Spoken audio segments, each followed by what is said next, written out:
Você sabe que tudo isso que a gente está vivendo aqui nasceu de um sonho, né? No meu sonho e no sonho da Carol, de fazer a diferença no mundo da coordenação. Desse lado que vocês estão, eu estive por mais de 15 anos como coordenadora. Feliz, porque eu falei que o propósito é ser feliz. E eu não deixei a coordenação porque eu era infeliz. Não, de jeito nenhum. Eu sempre fui muito feliz. Eu era tão coordenadora que não era de uma escola não, era de 5. Tanto que eu gostava de ser coordenadora. 5 unidades, tá? Unidades em bairros diferentes. Próximas, mas não no mesmo prédio. Eu fui professora, fiz magistério, Cefam. Quem conhece o Cefam? Centro Específico de Formação e Aperfeiçoamento do Magistério. Pena que não tem mais. Não é? Amava. E amo ensinar. E aí surgiu a oportunidade de ser coordenadora. Meu Deus, meu Deus.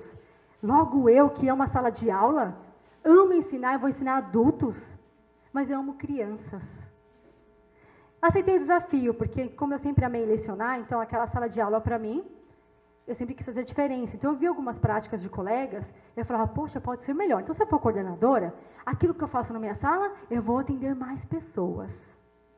Eu vou fazer, multiplicar o resultado. Foi fácil? Claro que não. Queriam fazer o mesmo que eu? Claro que não. Não queriam, porque aquela prática, aquela didática era minha. Foi quando eu encontrei um monte de barreiras como vocês. Resistência, julgamento, crítica, indiferença, porque eu acho que pior que a crítica é a indiferença. Eu acho que é pior. Eu vou falar por mim, né? Não sei por vocês, mas para mim, gente, a indiferença é pior. Quando você apresentava um projeto, eu criava, eu adaptava, porque eu já tinha sido professora, então eu tinha essa facilidade. E eu achava que ia bombar o projeto. Dava de ombros, virava os olhos, lá o papel. Então, de verdade, a diferença machuca. Então, eu sei como é estar aí. Crítica, sobrecarga, virar à noite fazendo tarefas, doente, porque aí eu teve dia de eu almoçar, e de verdade, almoçar e ir banheiro vomitar, de tanto nervoso, de tanto problema na coordenação, afetando minha filha, que era pequena, ia para a escola comigo. E aí? Saindo do hospital com a minha filha com bronquite, que ela sempre teve, e do hospital com ela para a escola. E você sabe que bronquite, quem conhece, sabe que fica assim, né, dos remédios. E ela pequenininha, ia assim mesmo, vamos embora. Tem que aguentar. Por que tem que aguentar? Quem falou que tem que aguentar? Eu me cobrava. Ninguém. Eu tinha testado, eu ia. Eu fui machucada, eu fui. Então eu percebi que esse sacrifício não ia muito tempo durar. Até que eu percebi também que só ser professora não bastava, não. Que só ter pedagogia, conhecimentos pedagógicos também não adiantava nada. Eu comecei a buscar formações fora, né? Fora da pedagogia, muito além de liderança. Eu entendi que a estratégia pedagógica só tem resultado se for acompanhada de estratégia de liderança. Ninguém me ensinou na faculdade a fazer agenda, organizar, planejar, delegar. Não, ninguém me explicou nem que o professor não ia aceitar isso. E eu comecei a desenvolver esse trabalho na escola. Então, eu já tinha segurança, eu não acumulava mais tarefa, eu não me matava mais de trabalhar, e eu conseguia coordenar 5 escolas, do infantil ao ensino fundamental 2. E tinha resultado, sem sacrificar, porque eu entendia que a escola era importante, mas não era a minha vida. E foi quando, então, eu conheci a Carol. Quando eu conheci Dona Marcélia, né? Eu percebia que tinha uma coisa diferente. Primeiro porque eu entrei e eu não era coordenadora. Já começou aí, né? E aí a Carol entrou na escola de psicólogo e aí ficava olhando assim, você não vai, deixar a gente fazer as coisas, né? Eu falei, não, vai fazer, do jeito que é pra fazer. E aí todo mundo ficava olhando na minha cara assim. Só que eu tive uma diferença da Marcélia. Eu tinha um apoio dela. Essa foi a minha diferença, a minha facilidade. Quando eu entrei, eu tive a Marcélia como diretora. Então, para mim, era muito mais fácil. Então, quando eu embasava, tinha o que eu queria fazer, como ia fazer, ela endossava. Então, não tinha professor que virava assim, eu não quero. Eu falei, você vai discutir com a Marcélia? Eu falei, vai lá conversar com a Marcélia. A gente já decidiu. Então, ficou mais fácil. Só que eu percebia que existia uma diferença, porque eu trabalhava em outras escolas. E aí que entrou a grande questão. Quando entrou a pandemia, aquela toda história, a gente fez o ensino online da escola, eu falei com a Marcélia, falei, nossa, bem que a gente podia fazer um curso para coordenador, né, Marcélia? Ela falou, imagina, o que a gente vai ensinar, Carol? Quem que a gente vai ensinar? Quem que... Coordenador já sabe o que é para fazer. Eu falei, tá bom, fica aqui. Fiz até o esboço do curso, fiz até o esboço. Entreguei para ela e falei assim, fica aí na sua gaveta, linda. Pode ficar. E aí foi passando, o Instagram foi rolando, e começou o Instagram como uma ideia de duas malucas, basicamente. Continuamos sendo duas malucas. Que ainda trabalhava em 5 escolas, mas também escolas. queria as redes sociais para divulgar um trabalho para ajudar as escolas. Exatamente. Duas malucas, né? E a gente começou a perceber que vinham coordenadoras. E antes a gente não falava só com coordenadoras, a gente falava com vários, professor, diretor, e vinham coordenadoras. O que coordenador faz? Me ajuda. Aí a Marcélia começou a acender a luzinha. Aquela luzinha que eu botei lá atrás, veio, ela voltou. Eu falei, voltou. Eu falei, e aí ela veio falar comigo. E aí ela falou assim, acho que vamos abrir. Eu falei, então vamos. Como?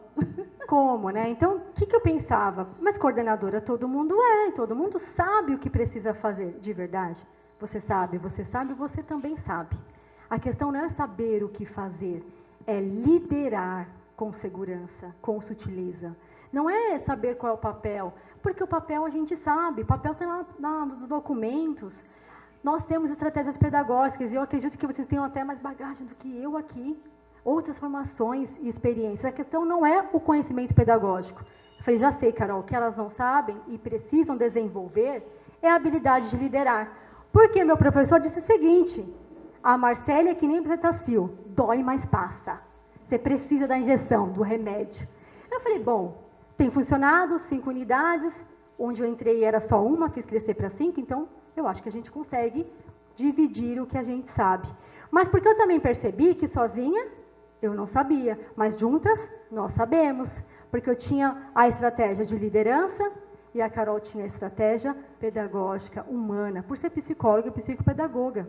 Então, nós unimos os nossos conhecimentos e empacotamos para que nossos alunos do método Liderar com Sutileza hoje tenham segurança para resolver os problemas no dia a dia da coordenação, unindo conhecimentos pedagógicos à prática da liderança, porque um sem o outro caminha, não tão bem. Cai, nem sempre levanta. Dá resultado? Na maioria das vezes, não. Só que liderar com sutileza é a nossa missão. E aí, o que a gente percebia conforme a gente foi crescendo? A nossa missão sempre foi trazer brilho. Brilho, de verdade. A segurança, ela traz um brilho. E conforme você vai enfrentando o professor, enfrentando gestão, enfrentando tudo que vem, pai, aluno, ainda mais depois da pandemia, a gente foi percebendo que as coordenadoras foram perdendo o brilho. Cansadas, desgastadas, inseguras. O que antes da pandemia era muito mais fácil, no ensino online depois virou um turbilhão. Então a gente conseguiu olhar para as coordenadoras e ver o ser humano por trás das coordenadoras. E essa que é a grande diferença. Ninguém vê o ser humano. O professor só olha a pessoa que vai mandar ele fazer alguma coisa. A gestão só vê uma pessoa que tem que comandar. E dá com todo o custo. E a gente conseguiu olhar e falar assim, não, a gente precisa fazer alguma coisa. Voltar o brilho nos olhos. Então, é uma coisa que a gente faz para dar o brilho nos olhos de volta. Trazer a segurança para aquilo que talvez ou você não tinha ou você perdeu. E essa segurança que faz a diferença. Quando você vai enfrentar um professor que está batendo de frente, quando você vai conversar com o pai que está lá mais te tratando mal do que falando de acordo com o que é esperado, é segurança que a gente precisa ter. E não pelo outro, mas pela gente. É quando a gente olha para o nosso trabalho com segurança e entende que é feliz, como a Marcélia falou. A gente não trabalha na coordenação só pelo dinheiro. A gente trabalha na coordenação também porque é um propósito de vida. E a coroa pesa, né? A coroa pesa. Porque acham que estar na coordenação é o auge. Mal sabe tudo que a gente passa de ônus e bônus, né? Aquele alvo que a gente tem nas costas, como a gente falou até aqui.